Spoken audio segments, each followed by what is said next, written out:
Hello everyone, welcome to the course of Survey of Major English-Speaking Countries. Today, we're going to learn something about Chapter 1, General Introduction of Great Britain. The lecture is about Lesson C, the British Museum.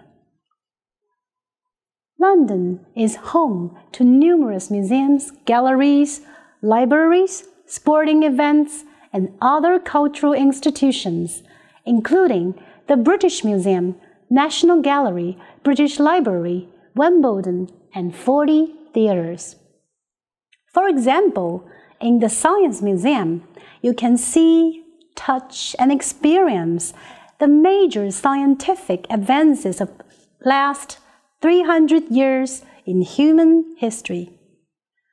From the future of space travel and the difficult question, who am I? The Science Museum makes your brain perform Olympic standard mental gymnastics. In Natural History Museum, it houses all over the world about 70 million specimens, including 28 million specimens of insects. You can definitely have a closer look at the natural stones, plants, insects, and dinosaurs.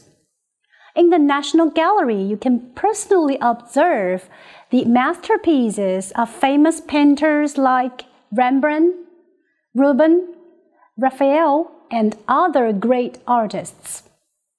It is a national gallery for now, giving priority to painting collections. Today, I'm going to mainly introduce one museum to you, the British Museum. The British Museum in London is one of the world's largest and most important museums of human history and culture. It has more than 7 million objects from all continents. They illustrate and document the story of human culture from its beginning to the present. As with all other national museums and art galleries in Britain, the museums charges no admission fee. The British Museum was set up in 1753 and opened in 1759. It was the first museum in the world to be open to everyone. The museum gradually grew over the next 200 years. It has nearly 6 million visitors a year and is the third most popular art museum in the world. The British Museum is massive and overwhelming. It tells the story of human civilization from its earliest days right up to the present. With more than 7 million objects in the collection and tens of thousands on display at any one time, what should you try to see if you've got a day or just a few hours to visit it? Now, I'm going to introduce several pieces of interesting must-see in this museum. The first I want to introduce is the Rosetta Stone. It was the key to unlocking the mysteries of Egyptian language. The Rosetta Stone is a decree passed by Egyptian priests on the first anniversary of the coronation of the pharaoh. The decree is written in Egyptian language, the priestly form of writing by then. By comparing the 3 languages on the tablet, scholars were finally able to translate Egyptian languages. The stone was discovered in 1799 during the Napoleonic Wars by French soldiers digging the foundation of a fortress in Rosetta. The British acquired it, along with other Egyptian antiquities, under the terms of the Treaty of Alexandria when Napoleon was defeated. It has been displayed at the British Museum since 1802. The second is the Portland vase. The Portland vase is a cameo glass vessel probably made in Rome between 5 and 25 AD. It may have been a wedding gift because the pictures on it, in a white glass overlay on a dark blue glass, depict love, marriage, and sex. The scenes were probably carved by a gem cutter.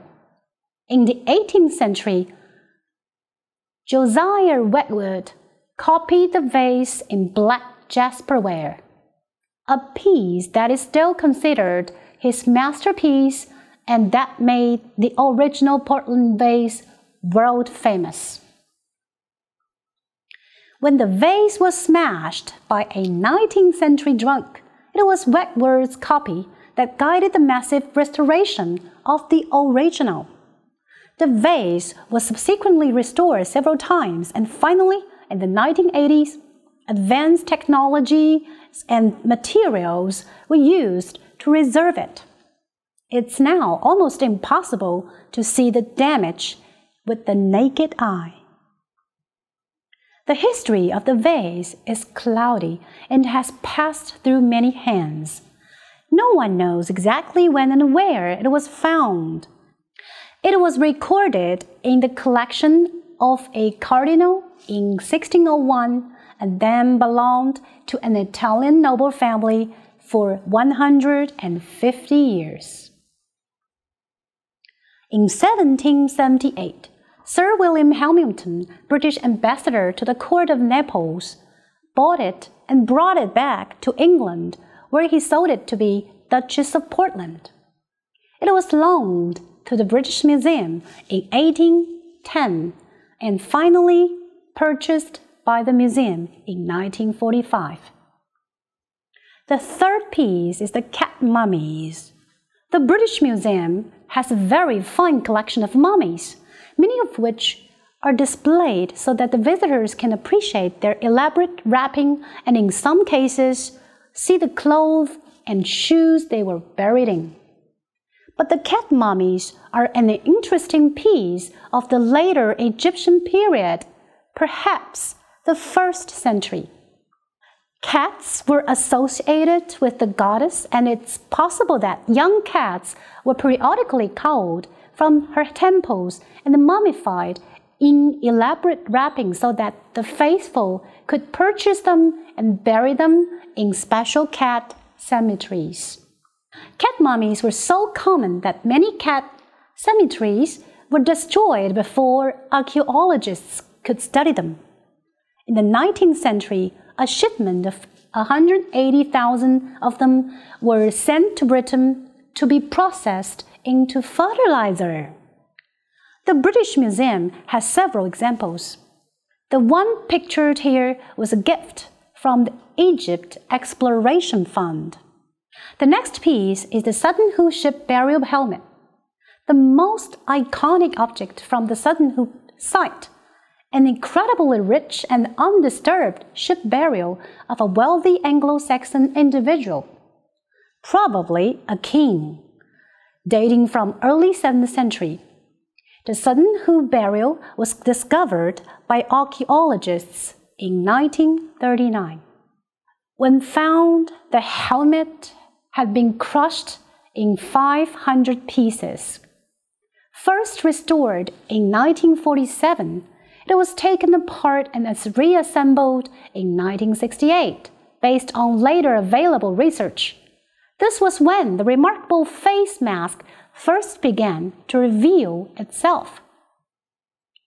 The fifth piece is the Louis chessman, a large group of chess pieces carved in Culver's ivory and whalebone sometime during the 12th century.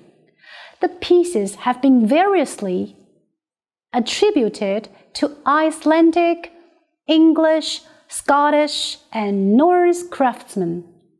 Current thinking is that they were made in Norway and were hidden by a merchant en route to trade them in Ireland. Fans of Harry Potter films should find them familiar as they made an appearance in Harry Potter and the Philosopher's Stone. They are the largest collection of objects for leisure use from the period ever found. The next piece is the Elgin marbles. The Elgin marbles are a series of sculptures that were originally part of the Temple Parthenon in Greece.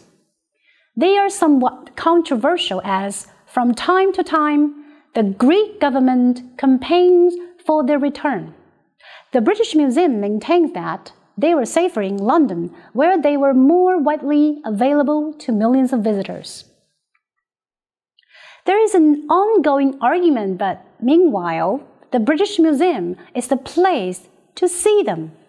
The marbles were acquired between 1801 and 1805 by Lord Elgin, ambassador to Istanbul, the capital of Ottoman Empire. Greece had been part of the empire from the mid-15th century. Elgin believed by removing marbles, he was protecting them. Elgin planned to give the marbles to the British nation, but financial troubles on his return to England forced him to put them up for sale. They were acquired by Parliament and passed on to the British Museum. The last piece I'm going to introduce is the Aztec double-headed serpent. A double-headed snake made of wood, covered with mosaics, and decorated with oyster and conch shell. It is an example of Aztec art and measures about 17 inches wide by 8 inches high by 2 inches thick. It was probably worn as an ornament for ceremonial purposes. It dates from the 15th or 16th century.